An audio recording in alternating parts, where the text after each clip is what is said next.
Welcome back to the channel. Today we're looking at the brand new CJRB Pyrite Light. In my opinion, this might just be the best budget knife of 2024, and we're going to dive in to see why I think that.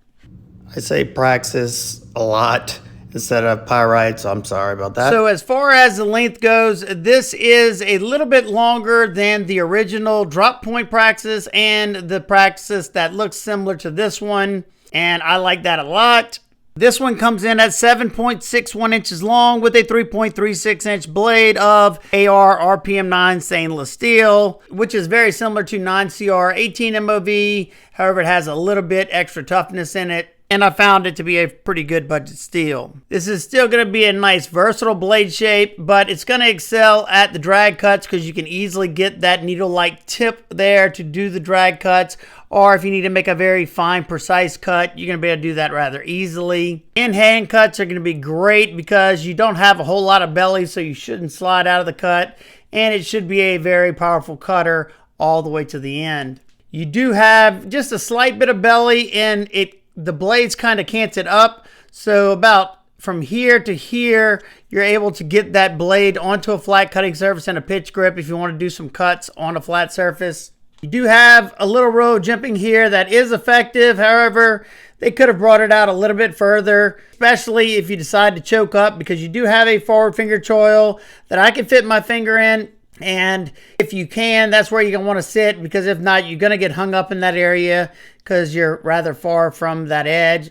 At least up here, I found it to be nice and comfortable. It fits my finger just right. Of course, I'm always careful whenever I'm choked up on a knife. But at least when you're choked up, you have a lot of control because you're right up to that edge, so you can control where you're going. But I do think they could have made this a little bit wider, maybe came into the scale a little bit, just so you had more room for fat sausage fingers. This one has a black coating on it. I'm guessing it's like a PVD coating. I don't know if there's a non-coated version or not yet. I didn't really see one, but I'm sure there may be eventually, or there may be one now. They also have a nice crown spine up here. I love a nice crown spine. I find it looks so much more elegant, and it feels nice whenever you have your thumb on it. This forward finger choil also doubles as a large sharpening choil, so you can have tons of sharpening light before it'll start to flare back here. One thing that I absolutely love about this knife is the entire geometry of this blade. You start out with nice and thin blade stock at 0.10, so that's like Benchmade bug out thin. So that alone will usually make a blade pretty darn slicey.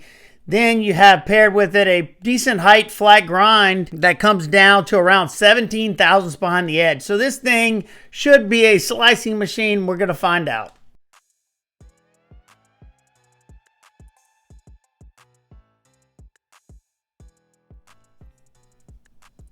One thing that CJRB always gets right is the sharpness. This thing came, razor sharp.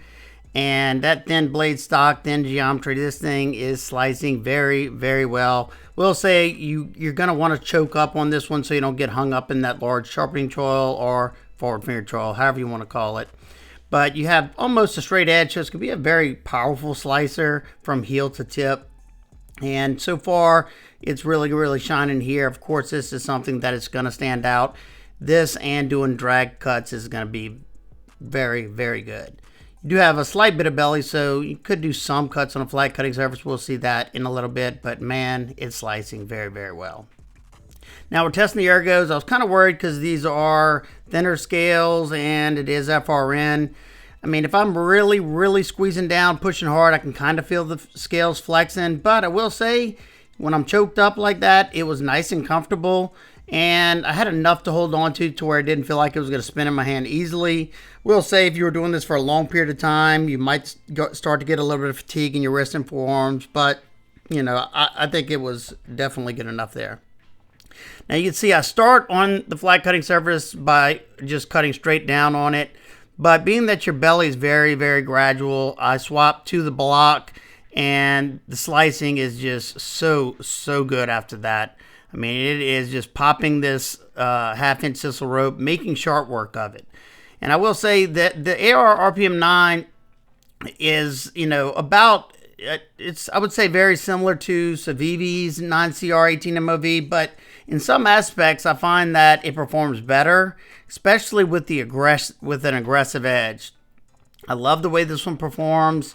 It's very similar to Syncut's 9CR 18 MOV. I do notice that the AR RPM 9 has a little bit extra toughness as far as, getting microchipping or anything like that. I've had a pretty good experience with it. Now, they did send me this knife, so they could have handpicked it. That's just something to be aware of. But, man, for a $30 knife, this thing is absolutely killing it.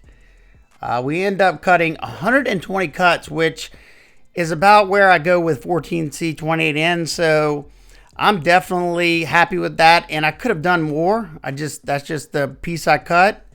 And it still feels like it has a decently sharp edge. One good thing about the AR RPM 9 is very easy to strap back.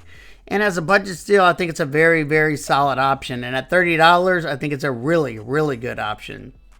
So yeah, definitely happy with the way it performed once I lifted up on the block.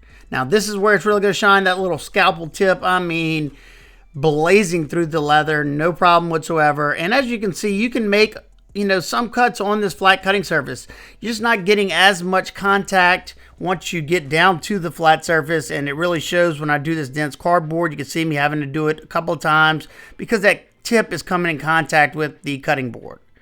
But here, the 10-ounce denim, absolutely no problem. Still has good aggression to that edge, and man, like I said, for $30, what else can you ask for? Great job, CJRB. All right, let's see how that edge is.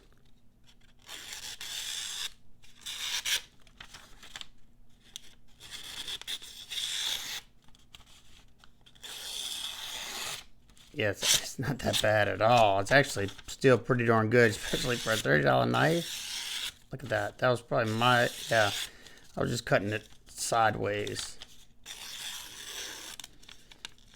That's pretty impressive. Now let's take a look at the deployment and action of this knife. It has dual thumb studs. So this will be like the original Praxis with the thumb studs, but different from the original reverse Tonto blade on the Praxis like they had on this original one with the blade hole.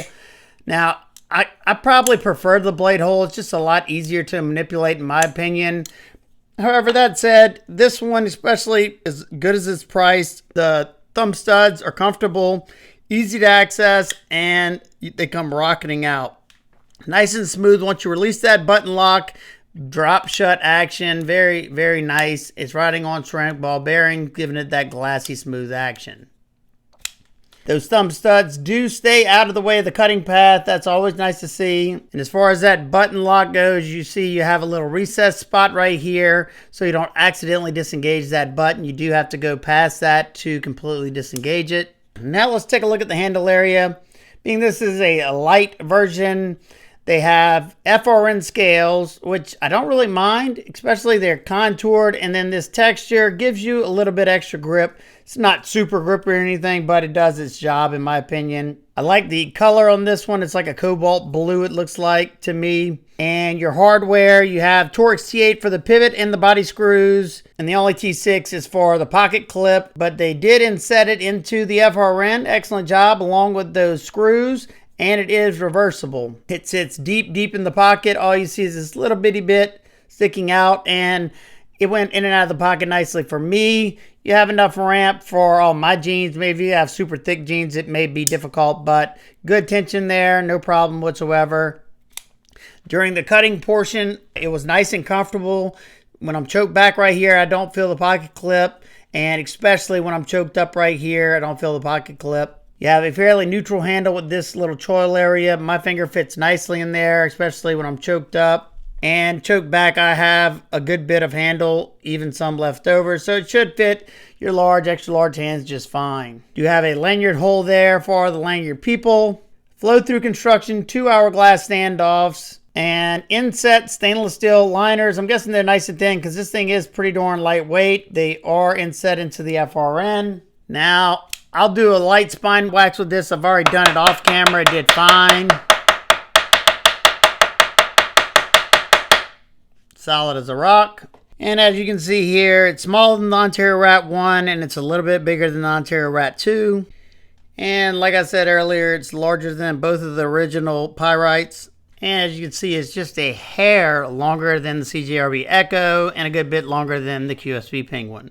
And when it comes to nitpicks and complaints, I really don't have anything, especially being that these come in at $30. $30. That is insane. And the way this one performed, because of the thin blade stock, excellent edge geometry, nice crown spine, beautiful action, you know, this is an absolute home run. If you're looking for a nice lightweight EDC knife, nice full-size EDC knife, then this is an outstanding choice. Hopefully we have some non-coated versions. I know some people just do not like the coated versions. I don't really care either way.